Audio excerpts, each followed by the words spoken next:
Welcome to episode 73 of FBI Retired Case File Review with Jerry Williams. I'm a retired agent writing crime fiction inspired by true crime FBI cases. In this episode, we get to speak to retired agent Juan Jackson, who served in the FBI for 24 years. Most of Juan's bureau career was spent as an undercover agent working dangerous assignments in New York, Miami, Atlanta, New Orleans, and cities around the country. In this episode, Juan Jackson is interviewed about his long-term undercover role as JJ, a drug kingpin in the FBI Group 1 undercover case, Operation Shattered Shield. Juan, as his alter ego, JJ, hired corrupt members of the New Orleans Police Department to protect his large-scale cocaine operation. The dirty police officers maintained around-the-clock guard duty at the warehouse where the drugs were stored. During the investigation, FBI agents monitoring the wiretap of the police officers overheard some of them repeatedly threatening violence against JJ and his couriers. The case ended abruptly when that FBI wiretap also revealed that one of the police officers, Len Davis, had ordered a hitman to murder a woman who had filed a police brutality complaint against him. In addition to murder, Davis, his partner Sammie Williams, and more than 20 other police officers were convicted of extorting bribes and offering protection to a drug dealer. Juan Jackson received the New Orleans Police Department's Medal of Valor for his contributions to Operation Shattered Shield. Post-retirement, Juan has worked as director of security for several NBA teams. Currently, he is director of team security for the Philadelphia 76ers. Now, I know I say this every episode, and I do mean it every episode, but this is a fascinating case. I mean, when you have a drug dealer coming to the FBI complaining about corrupt police officers, you know something serious is happening. This case has it all: drugs, murder, sex. It definitely should be made into a book. It should be made into a movie. When I think about this case, I can't help but think about Denzel Washington in Training Day. In episode 72, which was part 1 of my interview with Juan Jackson, we got to learn from him what it was like to be an undercover agent and the methods that he used to work with informants and cooperating witnesses to be introduced to the bad guys, to that criminal element, and how he was able to fit right in. In part 2, we'll get deep into the case. You will be shocked at the violence and the illegal activities these New Orleans police officers engaged in. Before we get started, I just want to run through some names so that you can stay on track. The case agent, the person running the case and using Juan as his undercover agent, was Stan Hatton, the original drug dealer who came to the FBI and introduced Juan to the corrupt police officers was Skaboo. The main police officers were Len Davis, Sammie Williams, and Larry Smith. And the only police officer in the New Orleans Police Department who was aware of this long-term undercover investigation was Internal Affairs Sergeant Willie Davis. I want to thank those listeners who have taken the time to pick up a copy of my FBI crime thriller, Pay to Play, about a female FBI agent investigating corruption in the Philadelphia strip club industry. When you pick up a copy of Pay to Play for yourself or as a gift for someone you know loves crime fiction, you're helping to defray the cost for me to continue to produce ad-free content on a weekly basis. Pay to Play is a great read. Thank you. Now here's the show. Now we're having two things run simultaneously. We've just recruited another 6. We're incorporating that new group, and we're starting to expand it 4 days, 5 days, 6 days to use everybody we can to continue grow the operation and find as many illegal cops. We're hearing a little scuttlebutt. A couple of cops are calling up Len and, kind of more or less saying, hey man, we're afraid that somebody is going to find out what we're doing, meaning the true blue, as they call it, the cop that isn't dirty. So we're going to have to stop using the police car because it's starting to draw too much attention in front of the warehouse. And somebody is going to start asking, why is there a cop car in front of his warehouse all the time? So they tell Len that, and he comes and tells me. I go, yeah, you're right. That makes sense. You got to bring your car. Y'all got to sit in your own cars. So why weren't they doing that in the first place? Well, because they were cheap. They didn't want to run their own gas. They could run a car all night long, go back and fill up in the motorcade gas thing, come back out, and just do it again. And as we start getting more and more cops, we did that operation probably another month and a half, and then a new complaint comes in that their cars are overheated. And they were. Talking about July, New Orleans, unbelievably hot and humid. And you imagine just sitting in your car 8 hours. They tried to run, one guy's car for 4 hours, another guy's car for 4 hours. They tried turning off the vehicle and rolling the windows, but nothing was working. They start complaining, and they started saying, we need to do something else. Great for us, because now they want to rent a van and use the van to sit in, guard the warehouse. Great idea. Trojan horse. Why? Because now, if the FBI can lease the van, they can take that van and put in all the listening devices they possibly would need and cameras to record all the things that are going on, document what is happening in front of the warehouse. So Lynn, we already know it because we already heard the conversations, all the complaints. So I already know it. So we meet again, and we're in a big old fancy restaurant. The funny part is we can hear Sammie calls Lynn on both the phones that we got recorders on as they're both driving to meet me. And they're saying, what are we going to say to Jay? So you can hear the conversation. Well, we just tell him, man. He said, no, Wilby don't like it. Wilby says, we're going to pay for it. So I got all this information. You say, well, we ain't paying for that. He going to pay for it. He got all the money. So he kept going back and forth, back and forth, back and forth. The phone clicks off. Remember the guy I told you about, the DEA test. Larry Smith calls up Len and goes, under no circumstances, this guy hit that van. You make sure you are the one releasing the van. You got it? He's like, I got it, man. I got it. I'm good. I know what I'm doing. I know what I'm doing. I'm good. They get to the restaurant. Now they meet me, and they're pitching. I have to act like I don't like it, even though it's a great. You're thinking inside, woohoo! Right, but you can't let them know that. So I start saying to them, okay, we can do that. We can do that. So when y'all gonna go get it? So it goes, what do you mean, what? My shipment's gonna come in probably next week. Just have it out there at the time I need you to be there, and I'm good. Whoa, wait a minute, Jay. Man, we thought you was gonna pay for this. And I'm giving them a hard time.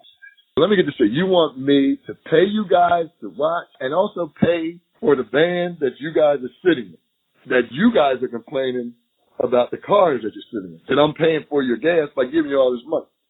So I never committed to it. Of course, that's my case agent thought I'd blown it. Like, oh my God, I can't believe you didn't tell him yes. I know what I'm doing. So we listened to the conversation of the phone, and Sammie and Len are just going back and forth.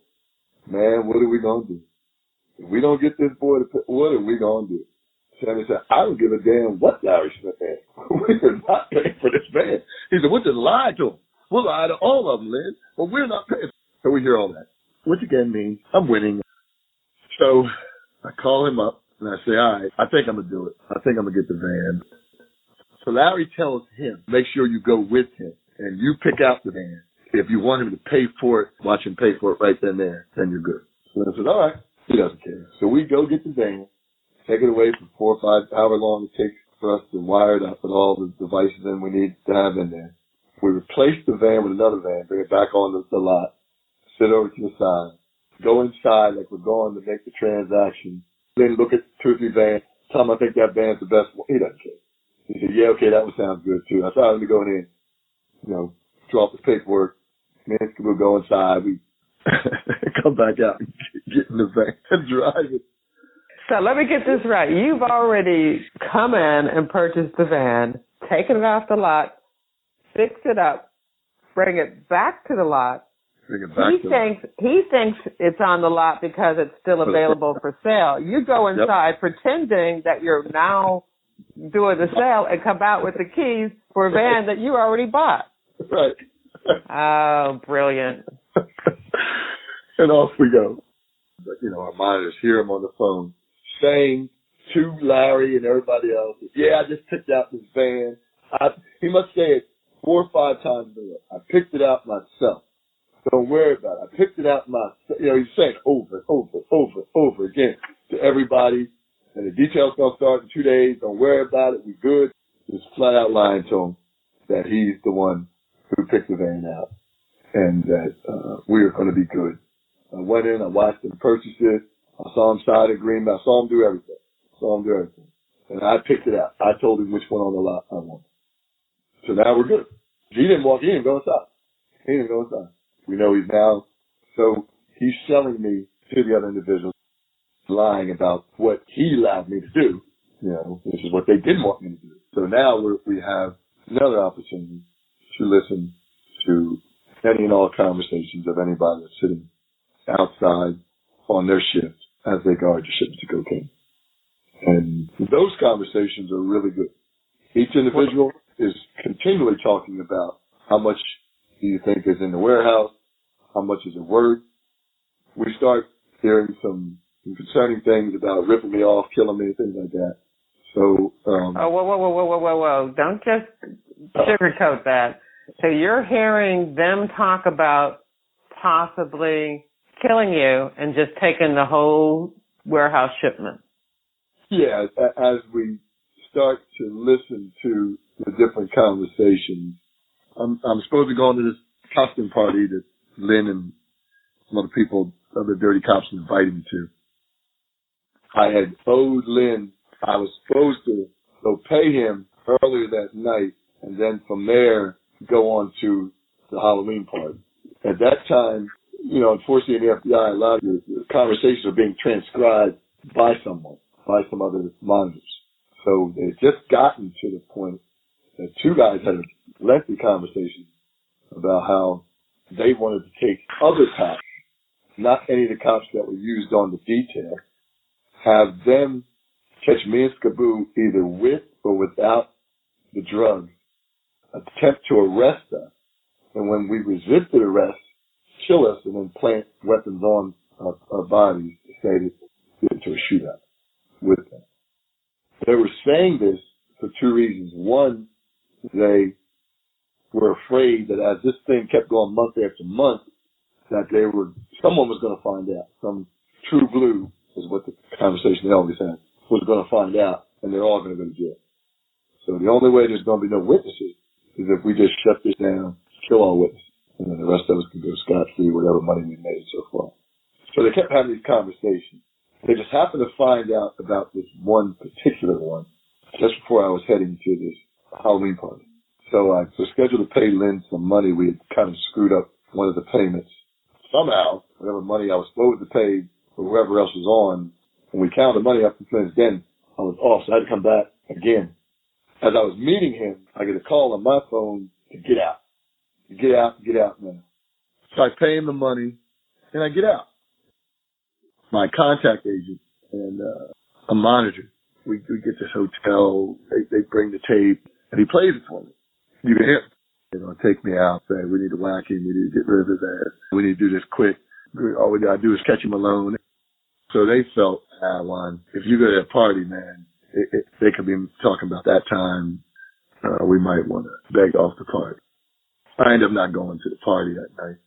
I had a few choice words with a couple of the people that should have been more up on this monitoring of this. Because it was a conversation from like 3 or 4 days ago. Wow. Then all of a sudden it got lax with our monitors. I don't know what happened. So, yeah, it would be a shame that, the information comes in and, something terrible happens and 2 or 3 days later, Yeah, we would have transcribed it.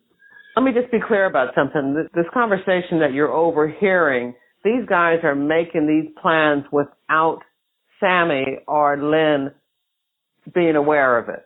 Absolutely. In that conversation also is explicitly what we can't let Len find out.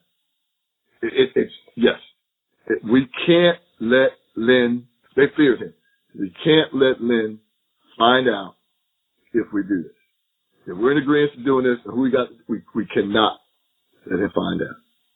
Because like I said, he was a pretty nasty guy. And as I tell you another story about him, it was proven how nasty he was. So obviously I'm a little upset. We had to devise a plan, and I had got called back to Miami while we rethink our ways of doing what we're doing. Do you feel at that point you have enough to take it down? Unfortunately, we had found out through conversations that there were several other cops that somebody knew was still referring. So that was the big decision. And then, of course, it was mine to make. As far as, Juan, do you think it's becoming too dangerous or starting to get to that point? I thought with some smart movements, we could control it. After about a week off of everybody cooling heads, I was a little heated. I'm not gonna lie in the beginning, but it opened their eyes to, because like I said, it had been a horrible experience to have something happen and you idiots all of a sudden catch up to the transcriptions and find out, oh man, 2 days ago they said they were going to kill him. Yeah, and guess what? They did. Yeah. Right. So they increased the agent complement. They increased the complement of people working on it. It was unbelievable what they did at that point. So now you got all types of monitors, all types of surveillances. They recruited 2 other SWAT teams. So it made me think that at least now, after some soul searching, like I said, some choice words, that they realized the importance of maybe being up to speed all the time. Right. I just want to be clear when we say monitors are the people who are sitting on the wire real time or at least immediately after and making those transcriptions, listening to what is going on and recording it and documenting it. Yes. And because a lot of times something is not said so overtly, like if they're just saying, we need to take him out. If you were just listening, not paying attention, you might not determine what that meaning is. Now, when you listen to it again, you go, wait, take him out. They ain't trying to take him to McDonald's. They're trying to take him out, whack him, So now let's wrap our heads around, because initially every monitor was listening for the safety and security of me, but they were really listening to all the different verbiage as it related to illegal activity. So I think they kind of lost part of what was written, which is what everyone has to sign off on to be a monitor. That also in there could be any threat as it pertains to the UCA. So just that reinforcement and that refocus, or whatever you want to call it, was needed. And we moved on. So I come back. We meet again. Now everybody's explaining, how we're going to do it differently. What do I think we need to do differently? And it's fine. Because at that point, unfortunately, it continued, but at that point, we didn't have that many death threats. At that point. We got a lot more afterwards, but at that point, we thought, okay, there's 2 guys. We'll keep an eye on those 2 guys. Remember, we have the one guy who works for the department, so he did his due diligence. All right, let me check who we could possibly be, getting to set this up and whatever else patrol. So a lot of other things were being worked on the back end of it. A couple more taps of phones and things like that had to be done. But anyway, some other things started happening to combat some of the problems. So now we're back up to speed. We're moving forward again. They realized I had to run out to do some business. They thought I did. The bad cops did. So Skaboo was left kind of being around. Another bad thing happened, something that Larry Smith planted in Len Davis's mind. This works out to what, I don't want to say I'm the greatest in the world.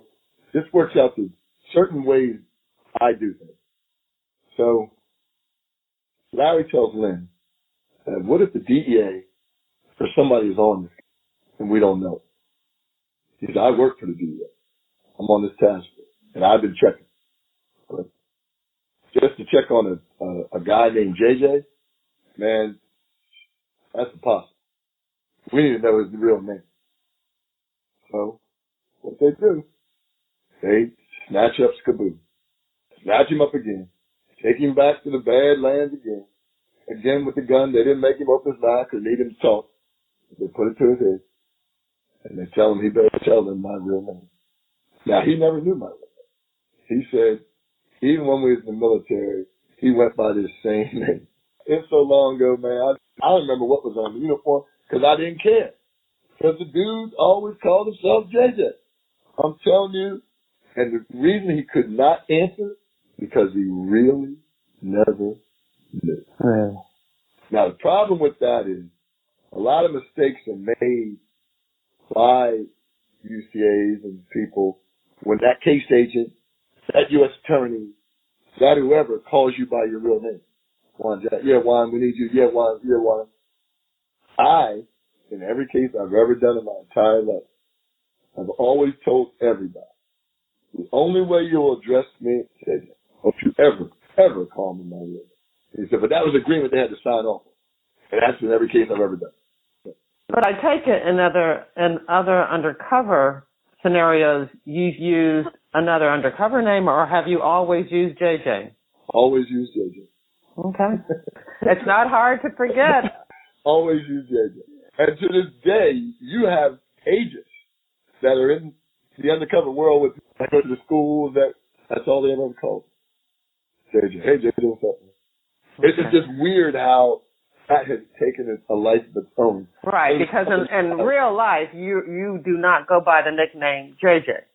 The only reason I use that name, to be perfectly honest with you, that is the nickname of my firstborn. And the FBI always said that you have to use a name that you will recognize at any time. In a crowded room, across the hallway, down the street, and somebody yells that name, it would turn my head. If someone would say, hey, JJ, I would turn, and I would look. Like, oh, what's going on with JJ? So it's a recognizable name, something that was the world we lived in. So if you picked a John, a Bill, a Steve, whatever you picked, you better make sure that name is something that you will always acknowledge.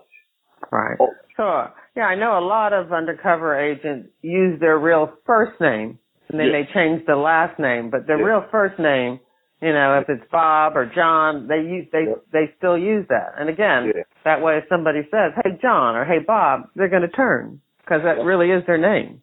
My license, my passports, my whatever I had for the undercover ID was Johnny Johnson. But I never used it. I never used it. But as far as identification, you're having a false ID, you're having a false whatever, that was written on the document. I never used it. Never. Right, because if somebody called out, hey, Johnny, you're not going to turn. That's not going to be a name that's going to make you turn. But JJ, since it was your son's name, you were going to turn. I gave it to him. So, it was just something that I knew. A lot of guys made that mistake, telling people their names, using their names, doing whatever. I didn't. It just worked for me. It never identified anything. And thank God in this particular case, as this one guy who worked for the DEA said, that we need to figure out what if they're watching this guy and now they're watching us. So if you can get me a name, I can run it to the database. So they pull Skaboo in. He's on his knees, snotting and crying, begging him, telling him that the only thing I know about this guy is JJ. I swear on my mother. He was, I'm telling you, he was begging. Then they threatened him and told him that if I find out that they threatened him, they're all hell's going to break loose for him. So obviously, I now had to act like I never knew. I mean, he told me, obviously. But now it was to our benefit that they felt that they had convinced him not to tell me. But we knew that Larry was a force to be reckoned with. we realized he was going to be a problem, because he had a different perspective. Right. He worked for an agency that was similar to ours, that had the capabilities ours had. He was well versed. So, we knew that. Then it went a step further. As the case continued on and Larry started getting in the van, imagine two guys in the van for 8 damn hours and maybe 3 minutes of conversation. The whole entire 8 hours. Wow. Larry was determined that he wasn't going to say anything about, and if you tried to say something to him, he would shut you up. Like, a lot of our conversations would be, man, how much drugs you think's in there, bro? Man, how much money? They would just talk. Okay, it passed the time. And Larry would tell you, I don't want you to say shit to me when we're in this van. Unless it's about your mama. He said, I really don't want to hear about your mama. He said, I don't want to hear nothing about your wife, your girl. I don't want to hear nothing. I don't do nothing but do my time. Just sit here. His was the weirdest tours that we had. The weirdest. Because he just told me. The weird part was that, it amazed us that he would still do it. You know what I mean? If he was so cautious, so concerned, so suspicious, why did he still participate? It was the weirdest thing that just baffled us. So, it's like he knew it. He knew it. But he did it anyway. But he just did it. Yeah, that's what you call greed. Yeah, it's just a strange dynamic to sit there and say, okay, you always had this feeling, but you're done behind did it. Like, are you kidding me? So it goes on now. We're moving pretty good.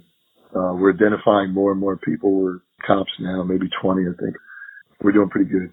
Then we get a bad break one night, 2 guys, Adam Dees and Brinky Brown, on the van, hanging out, doing their shit.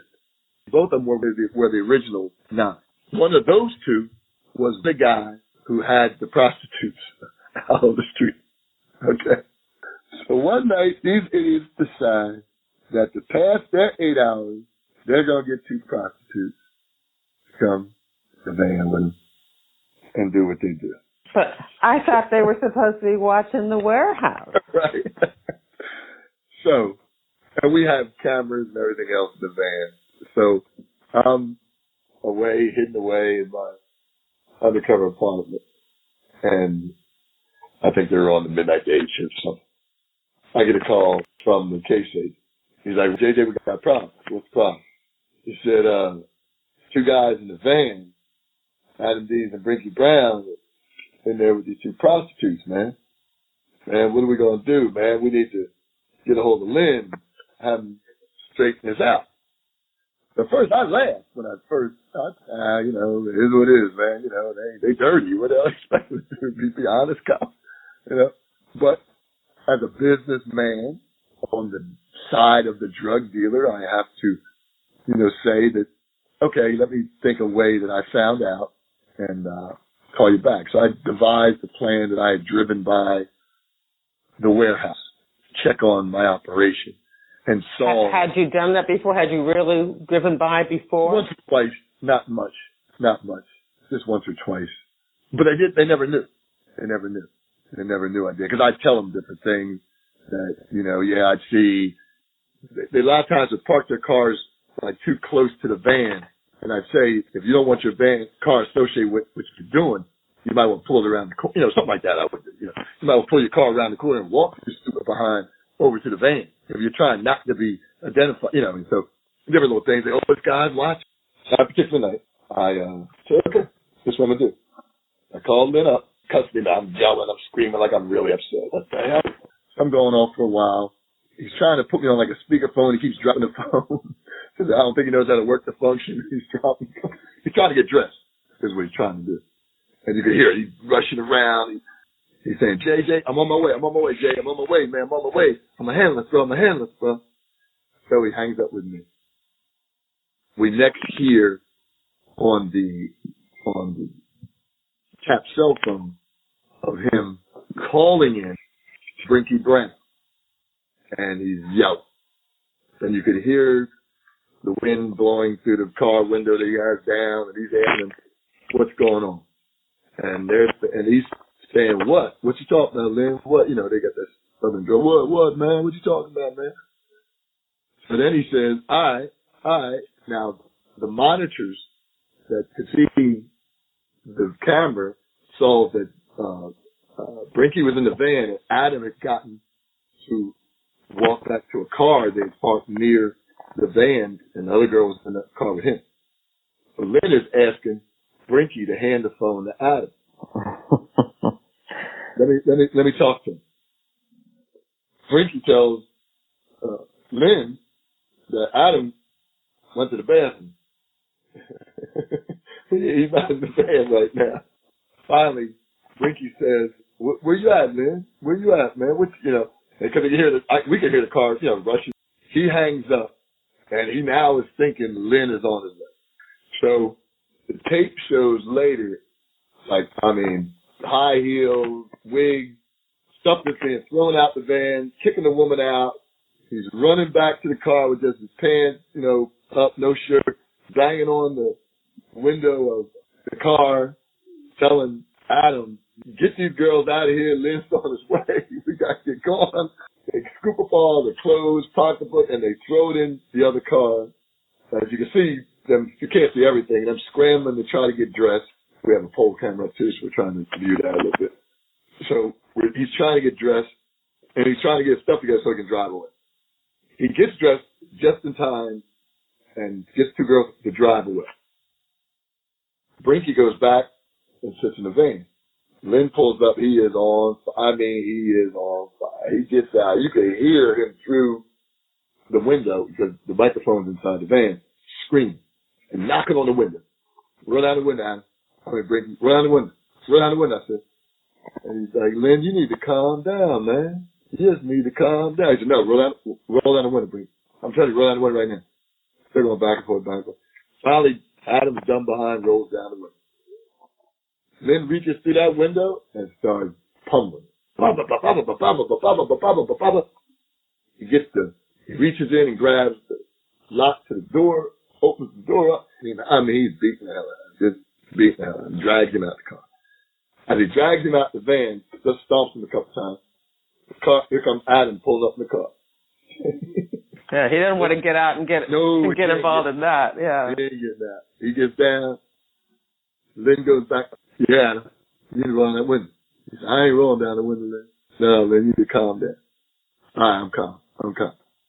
Then walks back. He has a flashlight. Walks back. He swings at Brinky and misses. Adam gets out. Len, we need to calm down. Then catches him on the shoulder. Pow! With the police flashlight. Tears it. Oh, he falls down. Then he punches him. Bam, bam, bam. Beats them both up. He then goes back to the car. On fire. You ain't messed up my hustle. You're not messing this up. This man has told me this is serious. You can't be messing with this man. He's yelling, screaming, whatever. Can't mess with him. He gets back in the car, calls me. Jay, handle it. It's all good. They ain't gonna do that again. I'm gonna dock him some pay. Just don't pay him this much. Pay him that, whatever. I said, yeah, we'll work that out. Tomorrow we'll work all that out. So then goes home. Now the monitors are now listening. And what do you think is going across the conversation? There's two guys sitting in a van, licking and patching up their wounds because both of them are bleeding from head to toe. There's been a tumble and a kick and whatever. Now they're pissed. So, as this evolves into another detail, now conversations are starting to develop between more than one cop about stopping this operation. They finally get like 4 or 5 of them together and they're talking, you know, either while they're in the van, on the phone or on the other 2 phones that we have based on threats. And Brinky and Adam are chiming in that they'll volunteer to do it. If we're ever going to kill them, you know, I need to get even. Len, kick my ass. I'll do it. I'll be the one that does. Okay, so now you've got somebody actually Okay. So now this is just not words. These are not just words. They're idle threats. It's getting to the point now. We really have to start changing details, changing times, telling them if we're removing the drugs on this day, no, we're not going to move them to this day. If they're coming on this day, no, they're coming. So we're just scrambling now, just doing all types of things. We had initially, and I have to back up a minute, at one point, there's a lot of different rules and regulations to continuing with wiretapping and things like that. So sometimes there are gaps where approvals have to be re-upped. So certain operations, like our operation lasted 13 months, but after 6 months, there had to be documents sent back to headquarters to allow to continue. So a lot of things, you can't act on that until those reviews are made and those approvals are made. So it was a good time to kind of take a step back, get some other approvals going on because we're starting to expand some of the other, listening devices and things like that. So a lot of things were happening that we needed to shore up. So with that, we devised an idea that we're going to take Len and Sammie on a pleasure trip. And we're going to tell them that they can go wherever they want, pick a city. We're going to take a few days just to chill out. And we'll reward you guys with doing a good job for the amount of time you've been working for me. And we need to just show that I appreciate what you're doing. So that gave us time to really regroup and rethink how we're going to continue and, things like that. So we're thinking these guys are going to pick something exotic, the Bahamas or something like that. We're trying to figure out how we're going to be allowed to do all this. So we're really trying to figure it all out. What do these guys do? They picked Atlanta, Georgia. That's the exotic location. There's nothing wrong with this. I'm just saying that if you had, even Miami, I thought, or LA, I thought was going to come up before that came up. But anyway, so they pick Atlanta. Nothing but pleasure. Hang out, blow money, just a good long weekend, 3-4 day weekend. We'll just go hang out. So we're set up what we're going to do.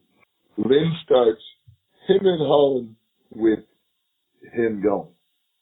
Wait, what do you mean you're him? What are you talking about?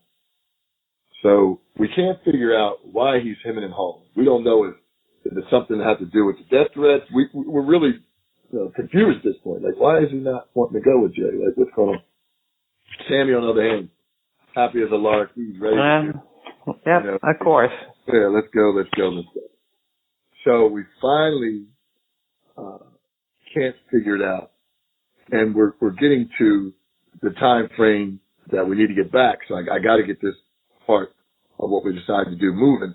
And again, we want to kind of reinforce some things with them, throw out a few tidbit things about disgruntled guys and, what you need to shore up. Just some things that might help us, combat the threats a little bit and reinforce his scare in these guys or whatever else. Just some different ways we thought we'd kind of combat this problem. So, but we need Len. Can't use Sammie. Sammie's not good at that.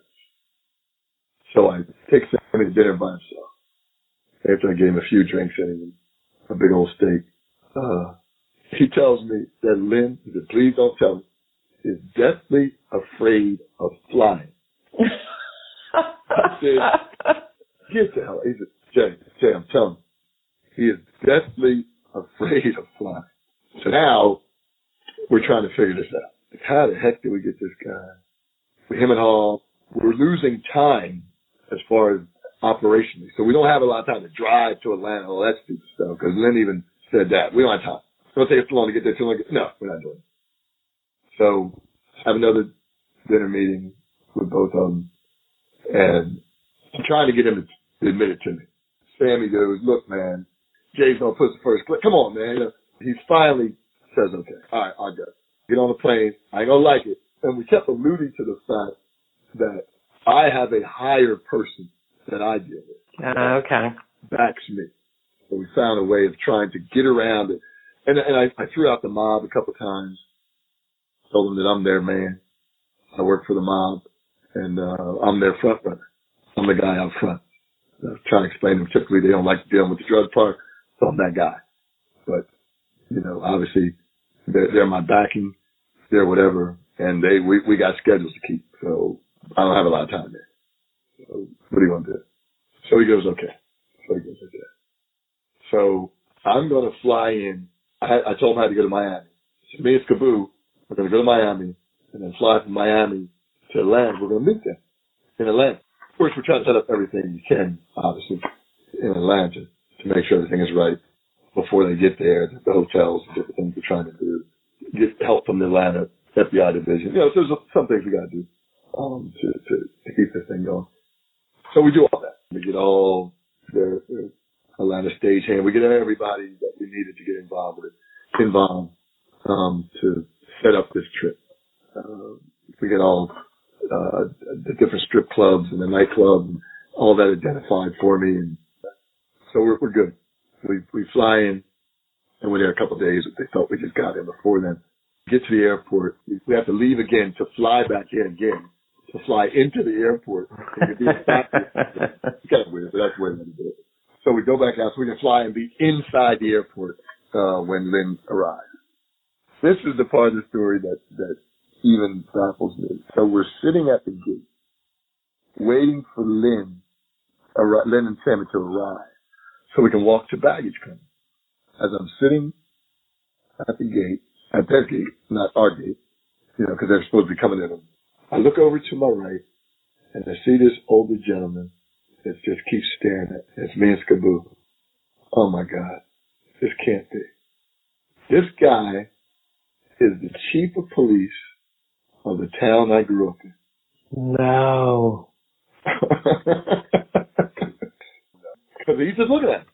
I got, a beard, earrings, I've let my hair grow. I'm, the greatest young athlete or whatever else he known as was back in whatever era of time when I was a young kid. And he's looking at him and his wife. He starts to get up. As he gets up, I go, oh my God, he's getting ready to come over to me. And first of all, he's going to tell him my real name because he's going to call me by my real name. Yes. He knows my real name. And I can look up at the time and see that Len's flight is just landed. Holy gee. Oh my God. So now everything is starting to unfold quickly. Skaboo has no idea. He has no idea. I can't really tell him because that's not a sign he needs to know. So I get up. I start walking the other way. He calls by my name. Twice. Juan. I keep walking like I don't hear. Skaboo was like, yo man, what's going on? I said, nothing man, just walk. He has no idea the man's calling me because he's just some black guys yelling to some other guy. Juan. He don't know. So he's ignoring some older man yelling somebody's name. What does that mean? So he's yelling my name. He says like 3 times. I just keep walking away. I see his wife grab his arm, turn. I get to almost to the end of this one little area, and I'm getting ready to go right. I can glance back in between, looking through this restaurant area that is right there on that corner. I look through there and I see his wife scoop up his arm and start pulling. So, come on. Thank God his flight, he was supposed to board. He was boarding his flight. So his wife pulled him away. I stand just beyond the restaurant. I'm looking around the corner like this in between the restaurants like in the corner. I can see the wife pulling him away, and I'm trying to find on the monitor the gate. It says boarding. So I hesitate because, just because it says boarding doesn't mean you have to board. You can wait till last minute, whatever, So I wait a little while.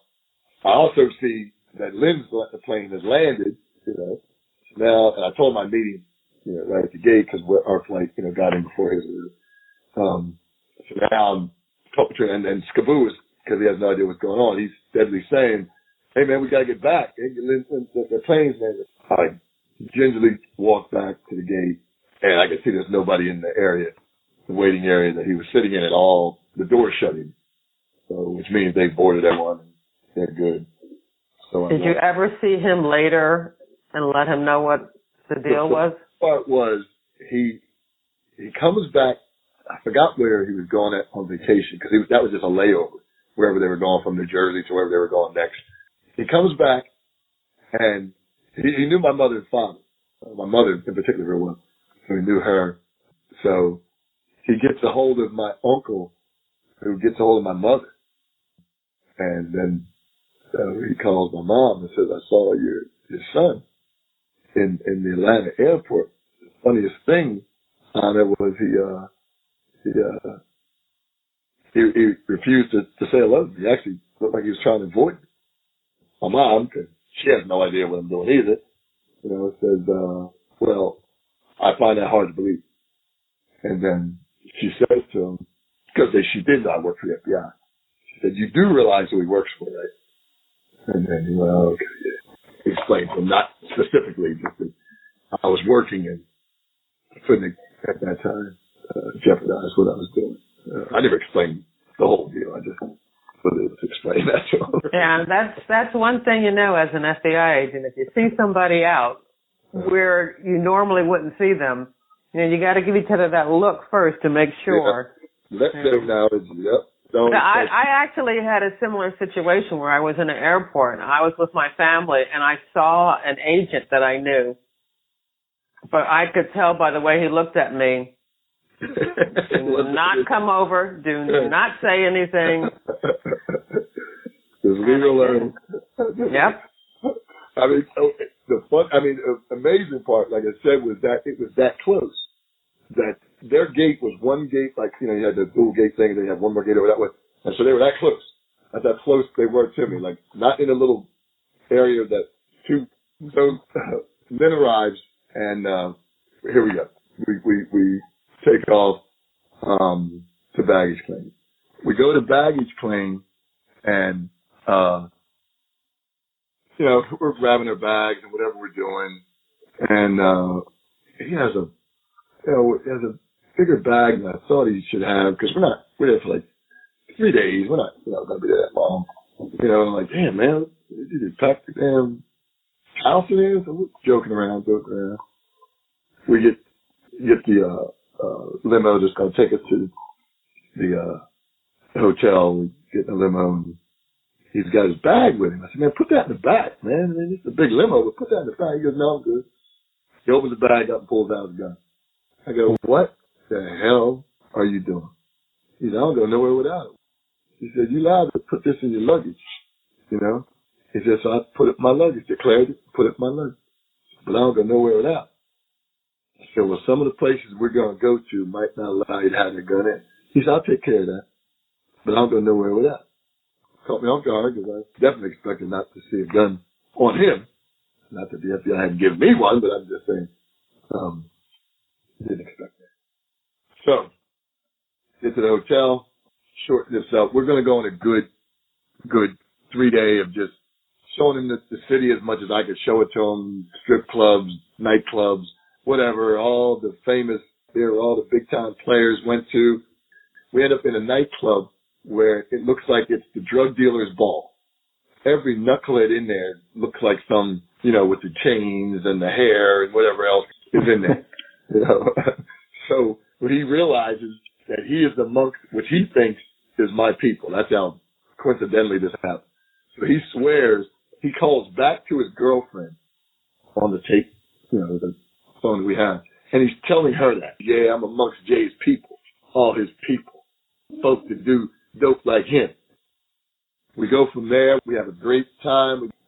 5-star, super duper restaurants for us. So we're hitting every top shelf area in Atlanta you possibly could hit. It's a great time. All the monitors you listen to is Len not only calling back to his girlfriend, but all the other cops that were involved, telling them how big of a baller I am. Wow. To the point that they showed up the first night, and I said we're going to go out on the town. They had some of the most, I'm trying to find a nice word, some of the most outdated outfits you could possibly imagine. Fly down to Lord & Taylor's and just buy them stuff. You can't be seen with me with that mess on. We go down to the little fancy highfalutin mall in Atlanta, so all the high-end stores are, all the different Neiman Marcuses and things like that. And we just go in there and I'm grabbing shirts, pants. Yeah, put that on, yeah. So now the phone call has happened again. Man, Jay bought me a shirt for $150. Good time in Atlanta. Everything goes pretty good. He did identify himself as a police officer to several nightclub people, and they let him in with the gun. The one night in the Valor's night, he didn't, but in 2 other instances, he did. And they let him in the gun. That time, he locked it in the trunk of the limousine. So a little bit of a concern. But, we got over that. Everything worked out well. We come back. Everything's in place now. We have everything set up again. We're ready to move forward. The FBI feels that maybe we need to bring in a bodyguard just to show that there's somebody that you'll never know is around. So we go get this agent, Big Mo. I tell them that we need to go to Biloxi, Mississippi. I have some business I got to attend to. I want you guys to ride along. You can gamble, do what you want. So I give them some money, and they gamble, and Big Mo meets me in the casino. They don't know who he is. I said, he's here to oversee our next operation to make sure it runs smoothly, because the people that back home want to make sure that I'm handling my business. So everybody has to have somebody that they answer to. So they're concerned. It generates some more conversation. Mo does some different things. He doesn't talk to him. He doesn't say anything to him. When we set up the next operation, he's sitting at another location away. He makes sure they see him pull up in the SUV we released for, rented for him, and he pulls away. He watches from afar. He watches. He drives by and looks at the guys sitting at night in the different shifts. So everybody sees. That generates some more conversations about the operation, about me. Unfortunately, it also generates some more death threats. Don't worry about this guy. We can whack him too. We can just get him pulled over because I know he got a gun on him. We feel as that's going on that we might want to enhance our role one more time and maybe put the fear into them as far as if they do decide to eliminate me, we want to make sure that they might think that somebody will come after. Doing what we can, but the death threats just keep mounting. And sometimes this could be idle chatter. You're sitting in a van all day, 8 hours. A couple of them are just jealous that Len's been taking on these things and they ain't getting anything, and Len thinks he's greatest, but, we need to just stop all this. Other ones are just fearful that, someone was asking somebody that we couldn't bring on the group that we're using. Hey, man, I heard you guys got detail going on. Anybody get involved? So a lot of it is we need to end this, but we need to end this our way. So we decided to go down to Miami just for a day and a half. Obviously, the FBI has a lot of things we can use in Miami. We decided to use a yacht. We have staged on the yacht undercover agents to look like Italian mobsters. I bring Sammie and Len on the yacht, keep them at a distance. I go over, kiss the ring, do what I got. I mean, that's an expression. Right. What I do, sit down, point back at Len and Sammie and tell them they're 2 guys that helped me out in New Orleans. They're solid guys, stand-up guys, all the little conversations mobsters say. They acknowledge me and say that they appreciate what I'm doing. Let's just make sure it's an operation that is successful. We'll be watching. We go out that night in Miami, have a good time, out and about. Boom, we're out the next day. Conversations now are generated to the point that this guy is backed by some big-time mobsters. I'm telling you, I saw it. I saw the boat, saw everything. Now, their expression is they hit the jackpot. In other words, we're in the money. We're good to go. We're making money for the rest of our lives. We're all good. Now, the conversations from the guys who want to do the rip-offs are twofold. A lot of them are backing off, but 2 or 3 of them are still worrying about their real job, and that we need to end this. And if we do it right, even the mob won't be able to say that we set this up. If a car stop is done and a shootout ensues and we're not linked to the officers who pulled the car over, we should be good. And it's not about as much as ripping them off as about ending it our way and not getting anything tied back to us. Once the operation stops, we just go back to doing what we're doing. There's that component of what could possibly happen. But like I said, a lot of other guys got afraid. And of course, there's the guys who are afraid of Len too. So it really was, it helped out a lot. But of course, a death threat's not going to completely go away. That's just the way life is. Okay, so I got to ask you, how long are these death threats? You know, is this like happen in a few weeks or a few months? I mean, how long are you operating? Several months. You know, they're happening. You know, we're identifying the different people that are on those shifts. You know, they're having a lot of the conversations. So we're identifying those areas. Let me ask you another question. Do you have any information about these police officers being involved in murder, that they've done this before? They've had other drug dealers maybe in the city killed or have, taken out informants or anything like that? None. Okay. We have none that we could put our finger on that would say anything like that until this happened. Okay. We had none. And you would assume that if they had, that would have been part of the conversation. We'll do him like we did that guy. Yeah. And what they were saying was more of a car stop. And the car stop went bad.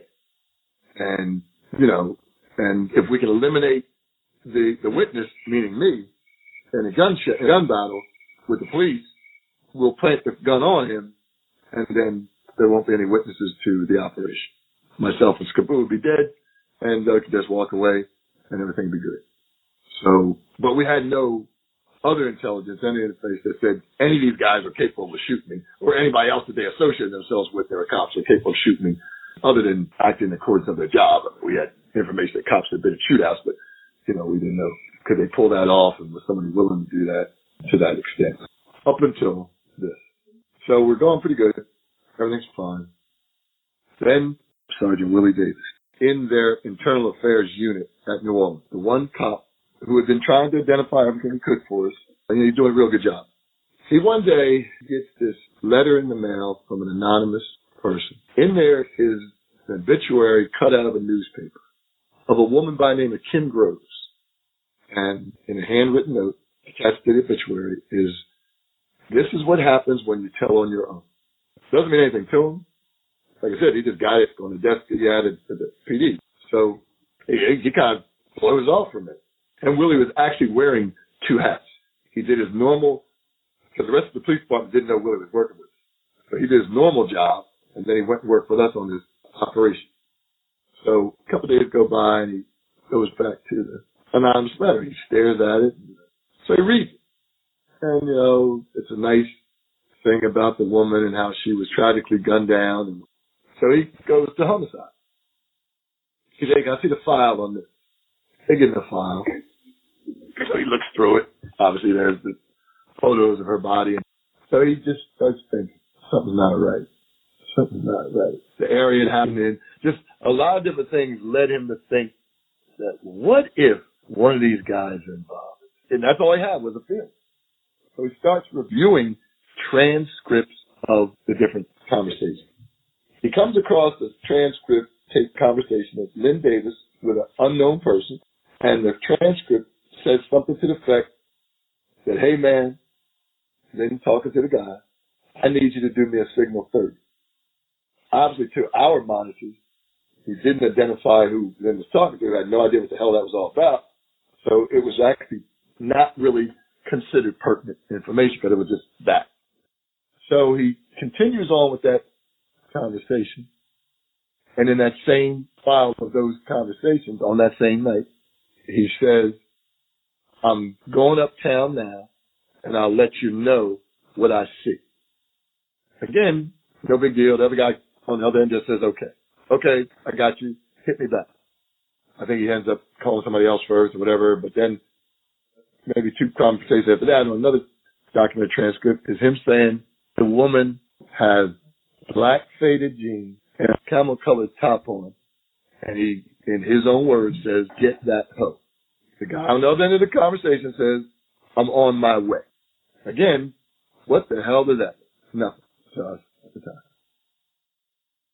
So he still continues down the conversation and finds a incoming call maybe 15 minutes after that last whatever conversation was, between that last conversation and then the next documented one. And the incoming call is that guy who they hadn't identified, calling Len, saying in the exact words, the bitch is Shabahu. Then, with the phone still open, you hear Len, like in a yell of, whoa, whoa, something to that nature. Like a happy yell? Like a happy yell. He then hangs up with that guy called Sammie Williams and says, our problems are over. Sammie says, you're shitting me.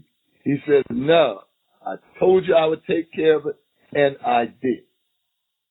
Again, in its own separate, it doesn't mean anything. What does all that mean? And even if the monitor suspected what it meant, they didn't know who they were talking about. They did nothing. So, and it had nothing really related to our case as they are guided and directed to do. They couldn't identify who the guy was. So I have no idea who this unknown caller. They don't know why he's calling him and saying signal 30. What the heck does that mean? You know, some jargon, some slang. But now, Sergeant Willie Davis says, uh-oh, I think I got a hit. He goes back to the homicide file, pulls out the homicide photos, and what does he find? Well, a woman shot dead on her steps with black faded jeans and camouflage top. No. On the same day as those calls were made. Yes. So now, as a cop, he starts doubling down into it. Now he's got to take it to us because he's like, look, I'm not sure I got this, but I think I got this. Take it to us.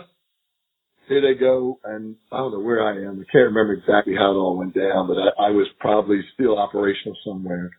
We're setting up the next detail, whatever we're doing. They go and investigate it. They track down the conversation. They track down the individual. It's a low-level, street-level drug dealer by the name of Damon Causey. He's the guy who the phone belongs to. Damon Causey, Paul Jackson, and I forgot the other kid's name right now. It's three guys. Anyway, after a long, drawn-out process, they figure out, maybe it took them 2 or 3 days, that they truly believe that Len has ordered a hit on some woman by the name of Kim Groves. And who's Kim Groves? Kim Groves was a correction officer for the city. She had filed a complaint against Len because Len and Sammie pistol whipped in front of her and her sister, her 2 nephews. Now, what they were able to determine was that one day in a police vehicle, Len and Sammie pull up to their house. Their 2 nephews are sitting on the step. Len and Sammie get out and, without hesitation, didn't give a damn who was watching, starts beating the hell out of both boys. I mean, to the point, like the 18 stitches in the forehead type beat. Kicks them. That's in front of everybody sitting there, including Kim Groves, their aunt. She goes, oh, hell no. That ain't going down like that. She goes to the police department and files a complaint against both police officers. Over a taped conversation that we were able to find out, we hear somebody from Internal Affairs, who isn't a bad guy, but a friend of Len, calls in and says, hey man, you got problems. Because he's had numerous complaints about his actions. He has a file as big as the day is long.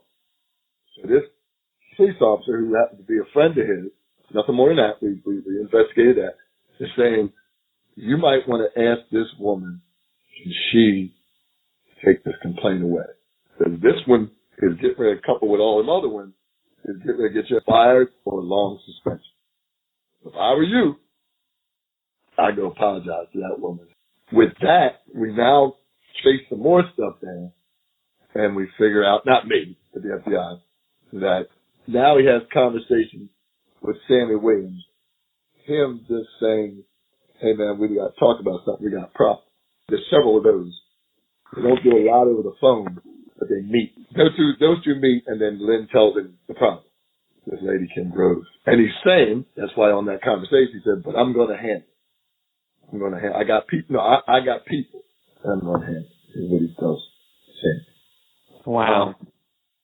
Unbeknownst to us, because we don't know anything about this. FBI. Okay, so now, once we've gotten to the point that, oh my God, we got a guy that actually has put a hit out on somebody and killed them, had them killed. Holy cow. This is a big deal. We all get on a plane to D.C. Everybody gets on that plane to D.C. And we got to go see Director Louis Freeh. We go in, we meet with the unit chief, the section chief. They take us up, and man, we're sitting there. And then they bring me in because I'm the last guy to get there. Obviously, snuck in, but anyway. And we're all sitting, and Director Freeh, just tells us the only time you got left on this case is to identify, because we didn't have all the place, of who's involved in this murder. And that's it. And this case gets shut down. Your job is to identify that, and that's it. He said, I don't care if there's 100 more cops out there. That's it. We're done. We got a limited time. I think we have 2 months, month and a half, something like that, to do this. I know that you and the case agents don't need to be defended, but this murder really has nothing to do with the undercover operation. It has to do with the number of complaints that he has accumulated over his career.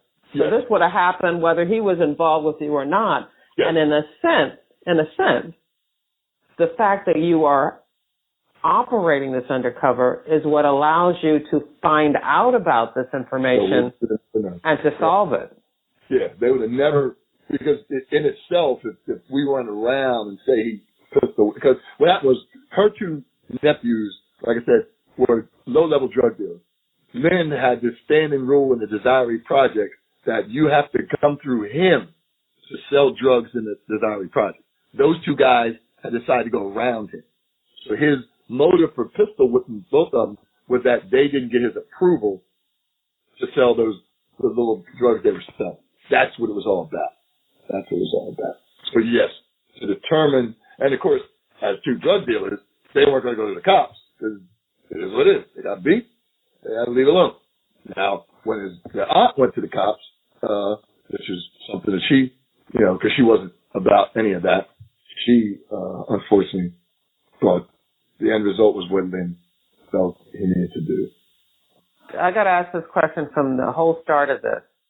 This note, this newspaper article, this obituary, and then the handwritten note was sent by someone who was aware of what had happened to Internal Affairs because they didn't find it acceptable either. The shooting went down, as we found out later, once we investigated, now we have a secondary case opened up by the Bureau, by the headquarters, to identify this murder for hire as a label, because he actually hired someone to murder somebody. Has that case opened up?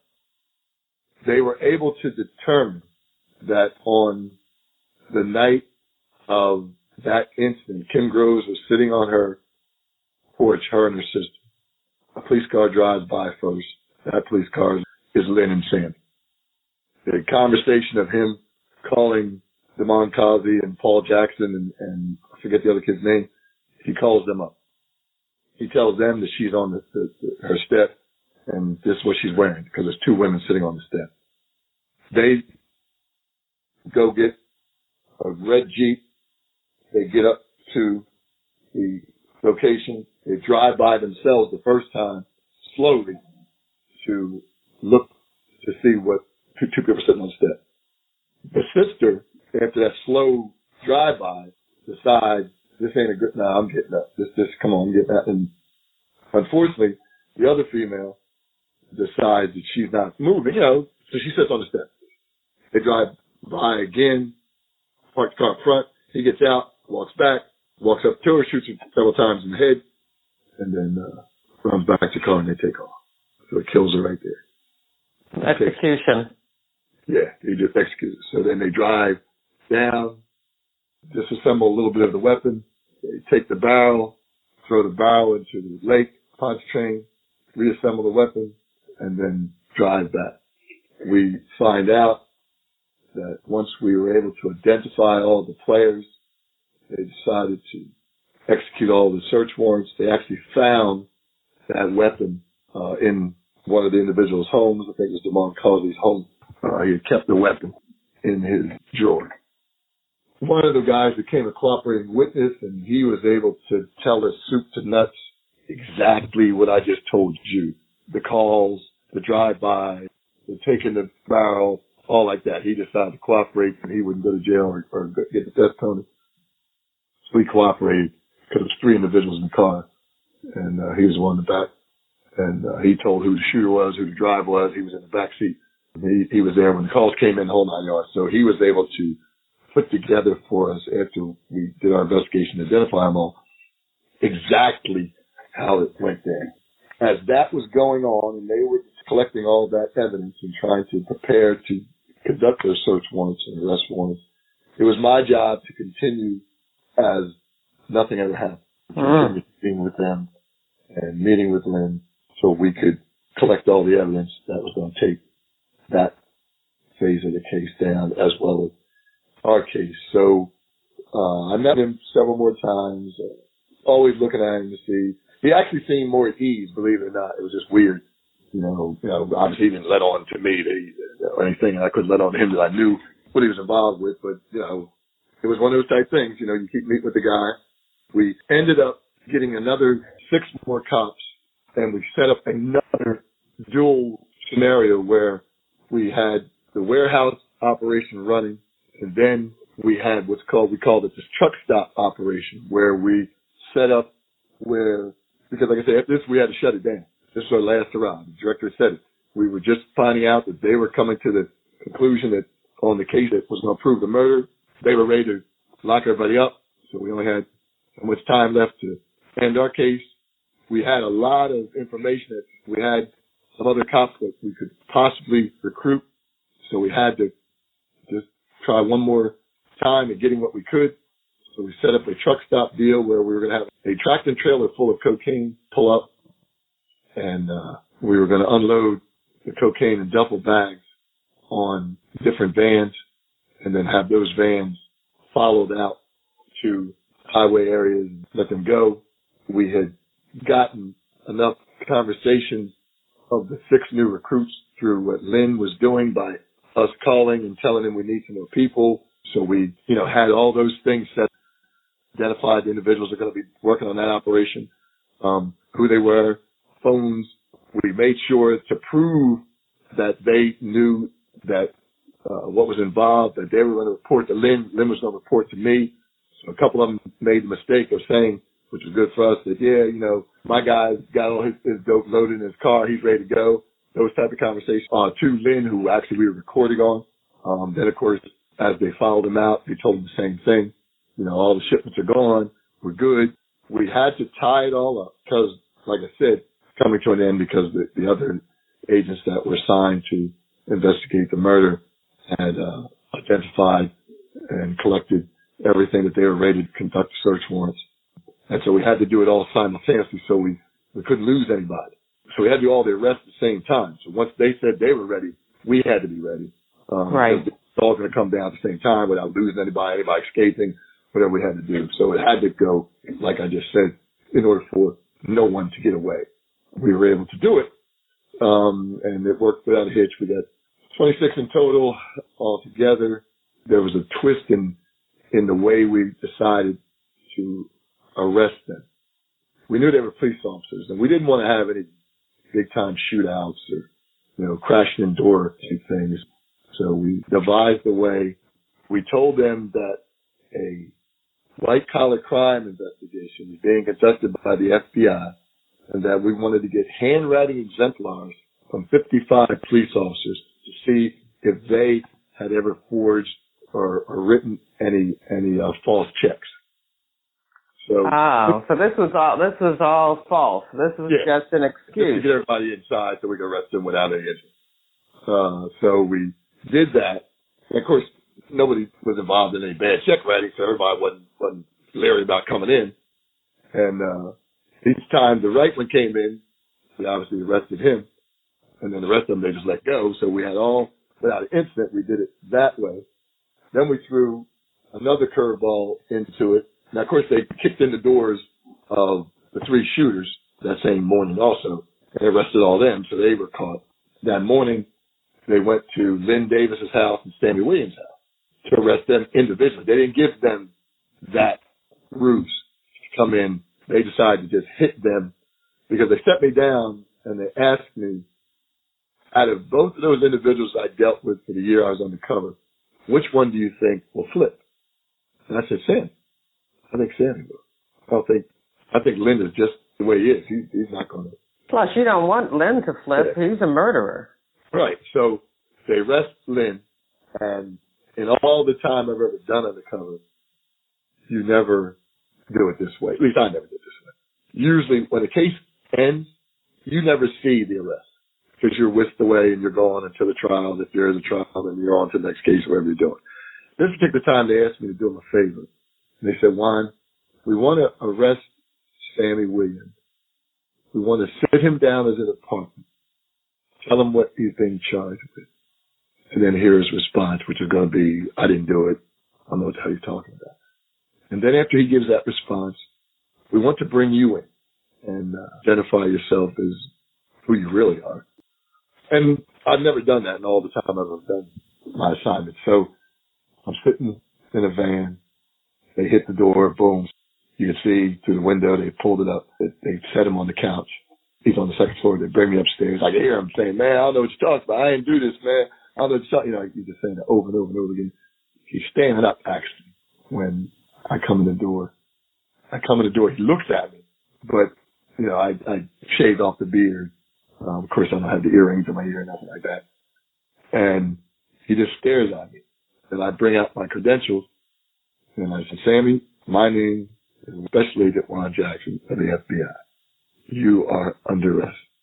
He actually went white in his face and fell back into the couch. He was going to throw up. He just lost all ability to stand up and just start shivering. Then he just said, oh my God, oh my God, oh my God. And then they picked him back up and they walked him out. So our benefit, anything and everything that we needed to do to tie in any loose gaps in the case, Sammie became the cooperating witness. And he was able to tell us anything and everything about any part of the case that he and Len discussed. He was able to do a pretty good job with the murder for hire. He didn't really know those individuals, unfortunately. But he had conversations about Len saying, I will take care of it. Don't worry about it. Those were good statements to be made. Yeah, so the case ended. We had 3 trials. Everyone was convicted. Len got the death penalty. The shooters got the death penalty. I think it was the second time. And at that time, I'm sure it's happened many more times after that, where these guys are convicted and received the death penalty on a federal charge. I think Len's case was his sentence was overturned and reversed again back to the death penalty. I think he's on death row as we speak. I don't think he's ever been executed. I don't know if the other guy, the shooter, has been executed or not. I don't think his got reversed. Because I had to go back and testify to a sentencing hearing twice. I have a couple of newspaper articles that I think talk about them being resentenced, and so I don't remember exactly, what the new sentence was or if they got the death penalty again, but I'll definitely have links to those articles in the show notes. Yeah, I don't remember. I know it changed back and forth because I remember having to go back, to the sentencing hearings. Not as long as my testimony was during those trials, just, kind of shortened version, just to kind of, go through my part. They tried to tie in how we knew based on the operation we were running separately. I was able to testify to that extent. Pretty interesting. Wow. To understand that this city was under siege, not just by drug dealers, but by police officers. It's just amazing. And to understand also that it continued at different levels or different times, the corruption continued. Why New Orleans? Why does that have a reputation or over different years and different times been so corrupt? It's unfortunate that city, politicians, police officers, city officials, whatever, there is this reputation, is this type of culture that is down there of this acceptable way of practice. Maybe not to the extent of what obviously our particular operation revealed, but if you go back into their history, you'll read a lot about corruption at so many different levels. At so many different levels. I mean, I gotta say that police department changed, oh my God, a lot after that. I mean, they recognized that just their hiring procedures had to be revamped. Their off-duty work assignments had to be revamped. There was a lot of things. Their salaries had to be changed. So a lot of things came out of our case that helped them. I'm not saying it solved the problem, because it didn't. But I think it helped, and it opened the eyes again of the community and the different powers to be down there to recognize that there has to be a new way, a better way. I received the Medal of Valor. The Medal of Valor was awarded to me from the New Orleans Police Department. Believe it or not. The chief of police, Eddie Compton, wasn't the chief at the time. I was down lecturing to a National Academy class about my case. And he came into the room. He was down there for something else. And he came into the room and sat in the back of the lecture hall to listen and commented several times and told me that he won't forget it. He will be in touch with me. And it was amazing. They flew me down and they had a big ceremony and they gave me their Medal of Valor for being able to, give them, as he said, light back to a department that had just been riddled with corruption. I also was brought down and the FBI Director Louis Freeh actually sat down, thanked me for my service, thanked me for operations, thanked me for everything. And there's a picture, me and him in a picture together. Well, I'm just going to sit back and wait for your book and your movie. Wow. I got 2 questions for you. Mm-hmm. All right. When did you join the FBI and why did you join the FBI? I got in 1983. I wish I had a great story that led me to the FBI. I was at a benefit run, 5K, 10K run for a fallen New Jersey state trooper. Is that what you were doing before you joined the FBI? You were a New Jersey state trooper? Yeah, so I was there just to acknowledge that he was killed in the line of duty. And an FBI agent walked up to me, the recruiter from the North FBI office. And it was weird.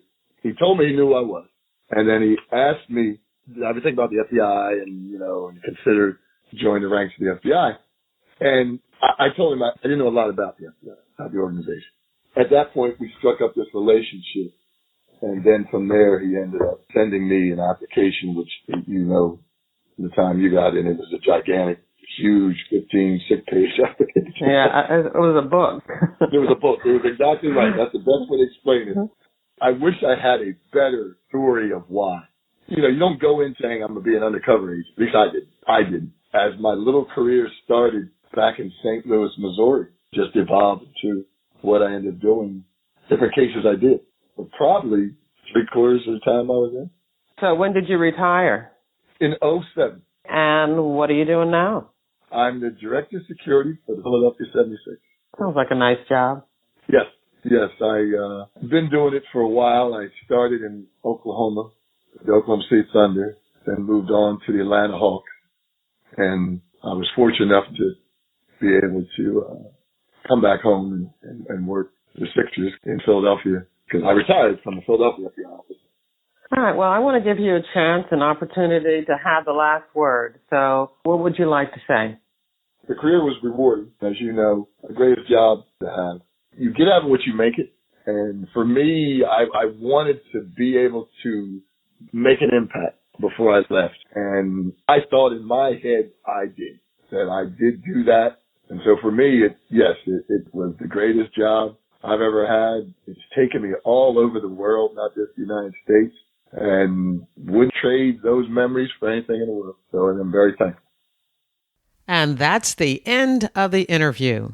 As always, back at jerrywilliams.com, you'll find in the episode show notes photos of Juan, photos of that Medal of Valor he received from the New Orleans Police Department, personally inscribed photo of him with director Louis Freeh, a link to that FBI Files show featuring Operation Shattered Shield, and numerous articles about the case. If you enjoyed the episode, please share it with your friends, family, and associates. I make it easy for you. At the bottom of the episode show notes at jerrywilliams.com, you'll find all the social media share buttons. And if you're listening to this on your device, you can share it directly. Just look for those 3 little dots and share the episode.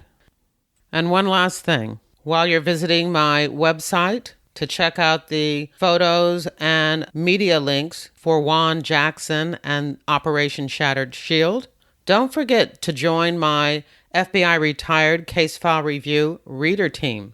When you do, I will send you the FBI Reading Resource, a list of FBI books written by the FBI agents who have appeared on this podcast. Books about the FBI written by FBI agents. All you have to do is sign up when you see the pop-up.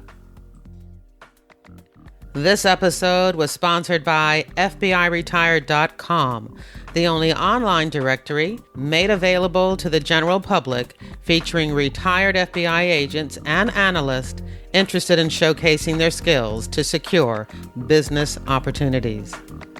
I want to thank you for listening, and I hope you come back again for another episode of FBI Retired Case File Review with Jerry Williams.